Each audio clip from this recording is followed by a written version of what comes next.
নিরবিচ্ছিন্ন বিদ্যুতের ব্যবস্থা করতে হবে। দুর্নীতিবাজদের সরকারি আইন অনুযায়ী যে ব্যবস্থা, সেই ব্যবস্থা গ্রহণ করতে হবে।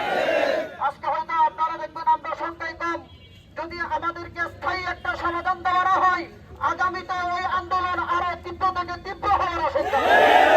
আমি আমার সংক্ষিপ্ত বক্তব্য শেষ করলাম। আলহামদুলিল্লাহ রাব্বিল আলামিন।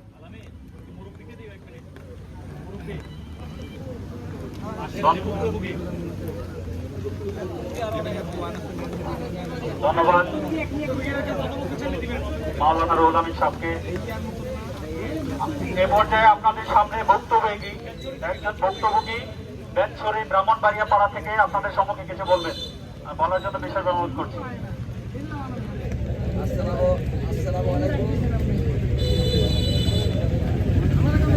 আসসালামু আলাইকুম। বিবারিয়া পাড়া থেকে আমি আসছি। আমার প্রতি মাসে 1800 টাকা বিল করে।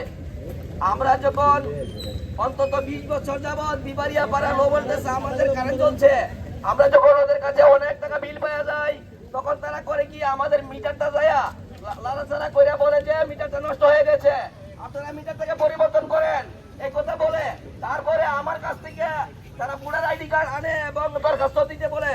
আমি দরখাস্ত দিলে আজকে 6 মাস হয়ে গেছে, আমাকে কোনো মিটার তারা দেয় নাই, বলছে যে আপনাকে মিটার দেওয়া হবে।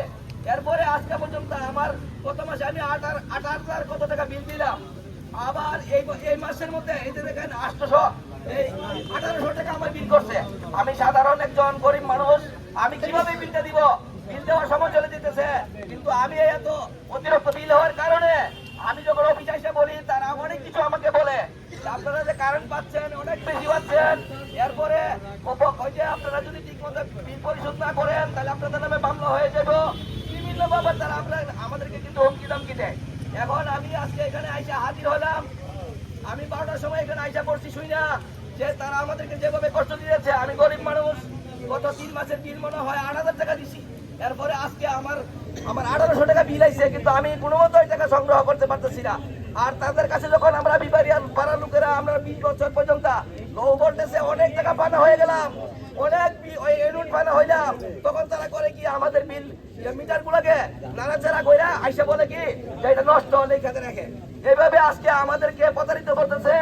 আমি আপনাদের কাছে কৃতজ্ঞ এই জন্য যে আজকে দিঘিনালাবাসী এটার প্রতিবাদ করতে পারতেছেন এবং প্রতিবাদের জন্য আমরা আসতে পারতেছি। হয়তো আল্লাহর রহমত হইলে আমরা এই সমস্ত দুর্নীতিবাজ থেকে আমরা রেহাই পাবো। আমি এখানে শেষ করছি। আসসালামু আলাইকুম।